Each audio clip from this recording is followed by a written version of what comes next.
আসসালামু আলাইকুম। আপনারা সবাই কেমন আছেন? এই দেখেন বৃষ্টির পানিতে আমার ধান গেছে সব তলায়া যাচ্ছে, দেখছেন? কি একটা মাথায় বাড়ি এখন আমার একবারে সর্বনাশ। এই দেখেন পানি হয়ে গেছে কত, দেখছেন? পানি হয়ে গেছে হাঁটু পানি, ধান যাচ্ছে তলা। বৃষ্টি নামে মনে করেন যে গাং হয়ে গেছে, বুঝছেন?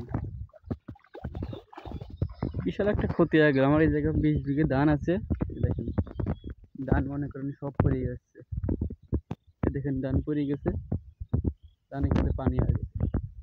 খুব একটা মাথায় বাইরে আমার, বুঝছেন? আপনারা সবাই এখন একটু সাপোর্ট করেন, ঠিক আছে? এত কষ্ট। মনে করেন বাদাম লাগাইছি আরো। এ দেখেন আমার বাদাম গাছ, এটা হলো বাদাম গাছ, ঠিক আছে? এটা হলো বাদাম গাছ। এই দেখেন, এ দেখেন বাদাম।